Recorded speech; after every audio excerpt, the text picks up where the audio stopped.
আসসালামু আলাইকুম, কেমন আছেন সবাই? আশা করছি অনেক অনেক ভালো আছেন।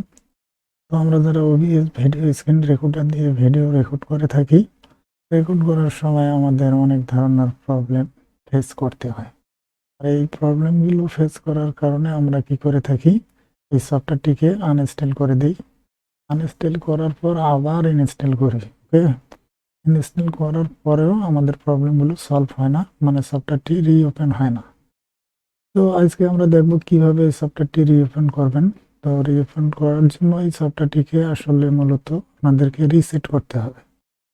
তো রিসেট করার জন্য আমাদেরকে কি করতে হবে, সফটওয়্যারটিতে প্রবেশ করা লাগবে। সফটওয়্যারটিতে আমি আসলাম। আসার পর বাম পাশে উপরে যে কোনারে ফাইল নামের অপশানটি আছে, ফাইল নামের অপশানে ক্লিক করবেন।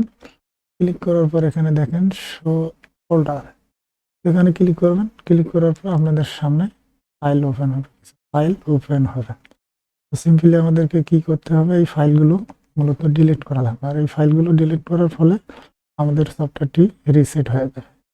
তো এই ফাইলগুলো ডিলিট করার আগে আমাদেরকে যেটি করতে হবে সেটি হচ্ছে এই সফটওয়্যারটি ক্লোজ করে দিতে হবে। ওকে, তো আমি যেহেতু এই সফটওয়্যার দিয়েই ভিডিওটি করতেছি, তাই আমি ক্লোজ না করে দিয়ে মিনিমাইজ করে দিতেছি। মিনিমাইজ করে দেওয়ার পর আপনাদেরকে সিম্পলি দেখাচ্ছি।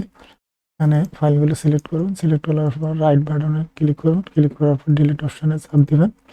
চাপ দেওয়ার পর আবার নতুন করে আপনি আপনার সফটওয়্যারে প্রবেশ করবেন। নতুন করে আপনি সফটওয়্যারে প্রবেশ করার পর এরকম ইন্টারফেসে নিয়ে আসবে। সো এখানে ইন্টারফেসে নিয়ে আসার প্রাথমিক অবস্থায় আপনাদের কিছু সেটিং সেট আপ করে নিতে হবে। যেমন আপনি পূর্বে যেমন করে সেট আপ করছিলেন, ঠিক সেমনভাবেই সেট আপ করে নেবেন। নেওয়ার পর আপনাদের যে প্রবলেমগুলো ছিল সেই প্রবলেমগুলো সলভ হয়ে যাবে। তো আশা করছি এই ভিডিওটি যদি আপনাদের ভালো লাগে, অবশ্যই লাইক, কমেন্ট, শেয়ার করে পাশে থাকবেন। ধন্যবাদ।